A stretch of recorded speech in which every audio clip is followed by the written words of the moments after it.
Hi, I'm Christy Metzger from the Student Success Center, and I want to talk to you a little bit today about how to be successful in online classes and really set yourself up for success from the beginning of the semester all the way through. I've gotten some top tips from some of our student leaders, as well as taken my own experiences and what I've learned about some trouble areas that students have, because I also have taught an online class, Gen 100, and I've seen some of the places where students can get tripped up a little bit and gotten some advice from your fellow students about how we can help prepare you for success. So the first place to start is really getting to know Blackboard, and not just Blackboard in general, but your distance education courses, whatever courses you're taking online. You want to go in and click all the way through whatever course material is visible to you from the very beginning of the class. Now, I'm going to make a note that in some classes, the instructors are going to post all of the information at the very beginning. Sometimes instructors will post some information and then release it regularly, little by little, as the course goes on. Sometimes most of it will be posted, and then they're going to fill in some gaps as you move through the course. Whatever it is, it will be really helpful for you to go through the course, particularly those things that are like assignments, resources, tests and quizzes, other documents, important things for you to know, those types of things where it's not necessarily clear that it's week one work or week two work. Why is that important? Well, the way that you think about finding a document that your instructor tells you need to look at or work on, such as a study guide for a test or a quiz, might not be where your instructor thinks to put it. So I had a student leader who said one of her challenges one time was that she was looking for the study guide, looking frantically for the study guide the night before this test, and she couldn't find it anywhere. Well, it turns out it was in the tests and quizzes folder. Had she looked through at the beginning of the semester, she would have known that that's where it was. It's not the worst place to put it, but it's maybe not where I would look either if I were looking for a study guide, even though it is for a test or a quiz. So make sure you're going through and familiarizing yourself with what everything is, where it is. And if you're not sure how to do something like post in a discussion board or upload a document, there are all sorts of resources that I'll mention shortly to help you out.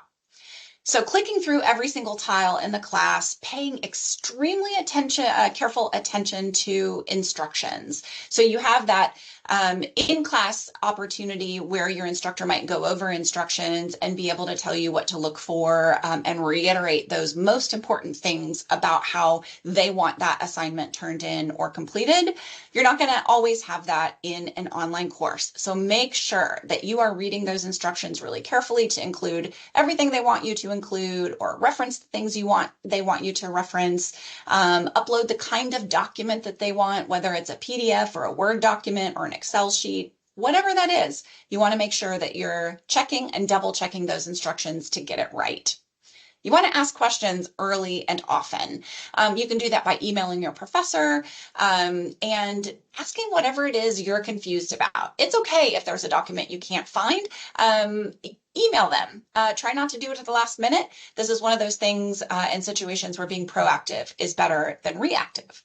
And finally, if your professor posts videos, whether that's one at the very beginning of the semester, whether it's a handful throughout the semester, or whether it's like I do, which is post weekly videos to explain things that I would like students to think about when they're completing the assignments for the week, to clarify expectations that I have, whatever that is, make sure that you are watching those videos. It's going to give you a sense of the instructor, a sense of their point of view around the content, and it might give you some really important tips for how to complete the assignments to meet their expectations. There are additional Blackboard support tools that you can link to and go much deeper with understanding how Blackboard works. Blackboard Ultra student resources are available. There's also a Blackboard Getting Started course actually in a Blackboard organization that you can do. And Reach offers academic coaches. So if you need some drop-in assistance or you really just could use some help getting organized and getting started, try a Reach academic coach. or someone who could sit down with you and sort of walk through Blackboard with you. That could even be your instructor if you go for office hours. So talk to your instructor. Speaking of, use those office or drop-in hours to ask questions and to get clarification, to get to meet the human behind the screen, and make sure you're on the right track. The Blackboard folks here say that Google Chrome as a browser is the best browser that works best with Blackboard. So think about that. And know that there is IT help desk support, both through a phone call, through web, being able to chat or submit a help ticket. And there's also in person at Miller IT Center Monday through Friday at iTech Connect. Okay, so there's lots of different ways you can get tech help and support with navigating Blackboard. All right, the next big piece is the syllabus. And this is going to be big whether you're in an online or an in-person course. I think it takes extra care, though, in an online course because sometimes it can be a little bit difficult to make sure that you're following right along with where you're at in an online course. It's just not the same as sitting in class and having that instructor do that, 2 to 3 days a week with you in the entire class. So to stay connected, to make sure you always know what's going on, you're going to start with the syllabus, but know that your instructor might make updates along the way. They might make changes. So be sure that you're staying on top of your email daily, and be sure that you're looking in Blackboard announcements daily. I definitely have had situations where I've assigned something and a student emails me and says, hey, this is due, and I don't see that document anywhere. And I go into Blackboard and it turns out that it's somehow hidden from students and I needed to unhide it, or it didn't release, or my directions were not as clear as I thought they were and I needed to clarify. And I always will do that through posting an announcement. Some of your instructors will toggle the little thing that emails it to you as well as posts to your course. Sometimes they won't. So you need to make sure that you go into your courses every day to see if there's anything new going on in your class, and make sure that you're checking your email every single day, not just for announcements and emails from your professors, but also from university in general. If your professor provides a suggested workflow for your course, our student leaders say, follow it. It is their best advice to follow that suggested workflow. For instance, you might be in one of those classes where you get all of the material at the beginning of the semester and everything is due right at the very end. That's going to put a lot more onus on you to make sure that you are keeping sort of pace with the work so that you are not down to 2 days before the course is due and impossibly trying to do an entire semester's worth of work in 48 hours. Follow any suggested workflows that your instructor might provide, and make sure that you're pacing yourself if you do have that autonomy to do work on your own. One key in any class is if you are running late and you realize that you can't possibly do all the work tonight that is due tomorrow, then you want to really think about and be strategic about what is the value, what is the point value in your overall final grade that each of these assignments is worth. If I have a 10-point assignment that is worth 10% of my grade, then I really am probably going to set that aside for studying for the test that is worth 50 points and is 30% of my grade.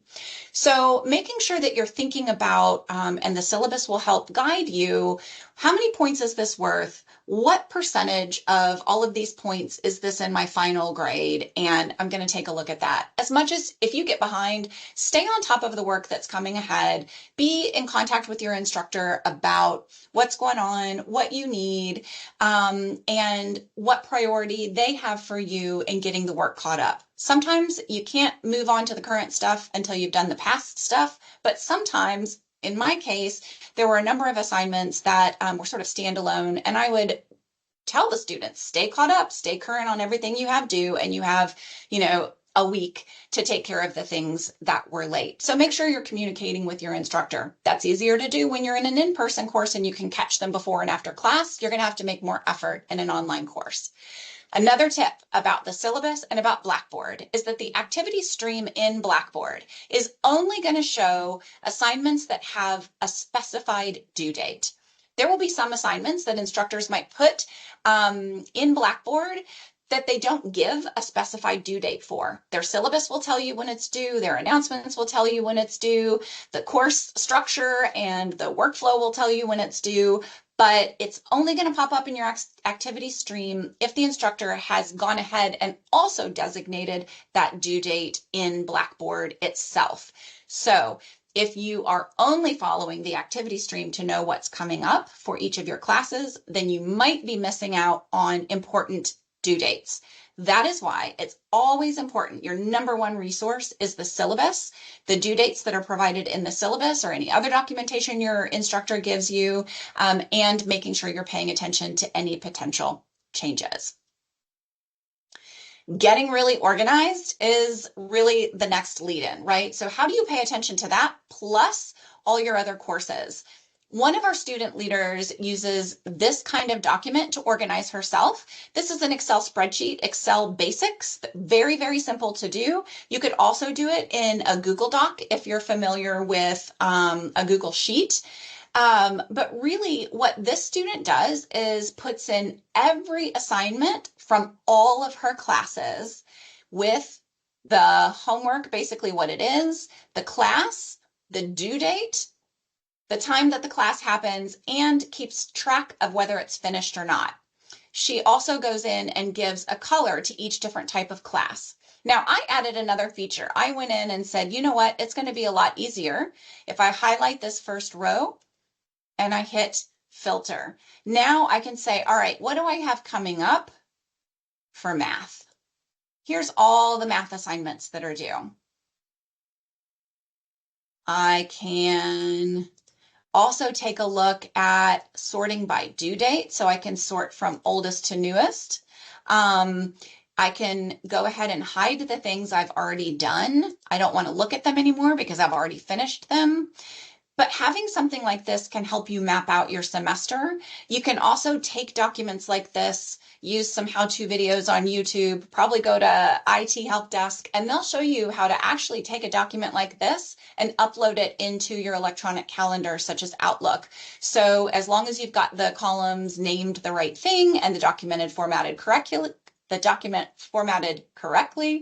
then you can do one mass upload and have all of these pieces in your electronic calendar. Another interesting thing you can do with this is think about when big exams are coming. So this was from spring and there was this big psych exam on February 8th.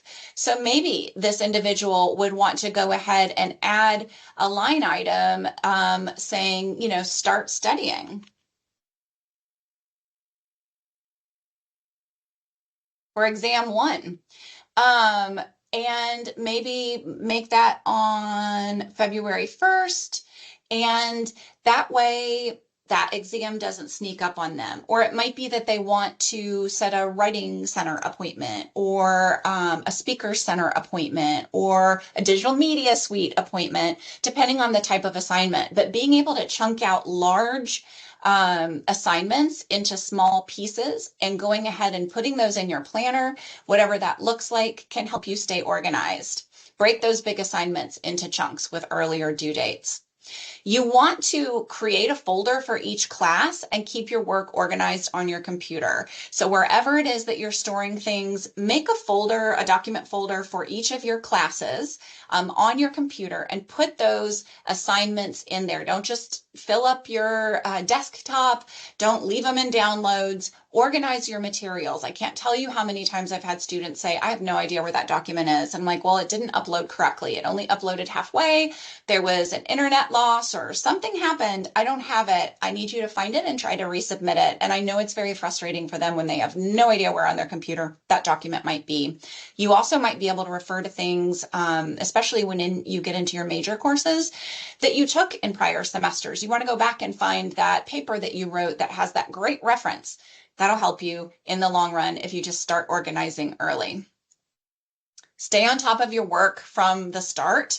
One thing that has happened a number of times with my online course is that students forget that they are in the online course. And that might sound silly, but it's kind of out of sight, out of mind sometimes for students. And you want to make sure that you are treating it like an in-person obligation and you are blocking time in your schedule to work on class. Also, sometimes students are like, oh my gosh, this is so much work. Well, remember that it's not just homework. Students who are in the in-person version of that class are in class about 2.5 hours a week, plus they have homework. So you should be expecting to spend a solid 6 hours, 5 to 6 hours for your online class, which is going to include the content that you need to be sort of learning from your instructor, plus the homework. So paying attention to your time management challenges. How do you procrastinate? Hold yourself accountable to weekly goals. Communicating with your family and friends that online does not necessarily mean easy. Me being at my home, in my bedroom, if that's where I like to study and I'm working on this class, if I'm in there for 2 hours, I'm not necessarily like reading for fun, and I'm not necessarily available. It's just like I'm in class. So as much as you can treat it like you have a class and treat it like an in-person class and treat that like a regular commitment and communicate that to people who I know want to support you in being successful. We have a few procrastination and time management tips at the Student Success Center's DIY handbook website. And again, this is another place where if you find yourself struggling to stay on task or find the right study strategies for you, a Reach peer coach could be really helpful to you. Now, a couple other tips. Not every student realizes that we have Microsoft Office Suite for both PC and Mac. That is not something you should be paying for, and especially Mac users. U of L issues, standard issue is a PC, and when we have Mac users who keep uploading pages, documents, the only way I can look at those is on my cell phone because I use a PC for work and it won't open those pages files. So using that free download for your computer as well is really important.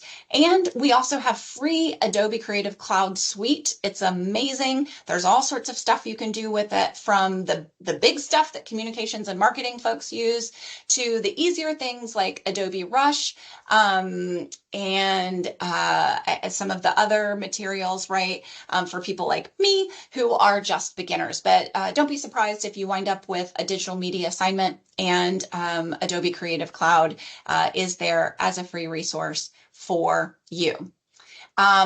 We will connect you with some other resources and information. One of my favorite web vloggers is College Info Geek. There are all sorts of really great videos here, short videos, and there's a whole section on remote learning, but there's also studying, productivity, career, and life skills, all sorts of great resources on College Info Geek. That just happens to be one of the resources that I tend to like, and I like his style of video.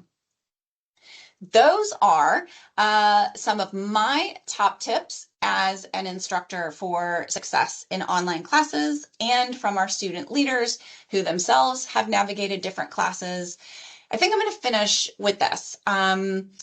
It's really important for you at some point in your course to connect with your instructor. That goes a long way for most instructors. It is harder to get to know them in the online environment. And so a syllabus that reads as like really strict and demanding might be the instructor just trying to be incredibly clear because it's an online class. It could be also that they're very strict and demanding. Who knows? But you won't know until you get to know them. And making an office hours appointment or a drop-in appointment, or sending them an email to ask questions if you're confused, like, I'm not sure how to study for this class. This is a lot of content, a lot of reading, and I haven't ever been in a situation where I'm responsible for all of this and deciding what notes are important, what I should be focusing on. Those are all things that your instructor hopefully will be willing to help you with. Using Reach academic support services and the tutoring services, whether that's supplemental instruction or the teaching assistants that are embedded in certain courses, or just simply tutoring, those students have been there before. They might be working directly with the professor, depending on the type of academic support that's offered for that class, and they're going to be a fantastic resource. So just because you're in an online class does not mean that you lose access to Reach or that you don't have that support. So We wish you good luck in your online class or classes. We are here for you in the Student Success Center and Reach tutoring and academic support and all across campus. So let us know how we can be helpful to you. And we hope you have a great semester here at U of L.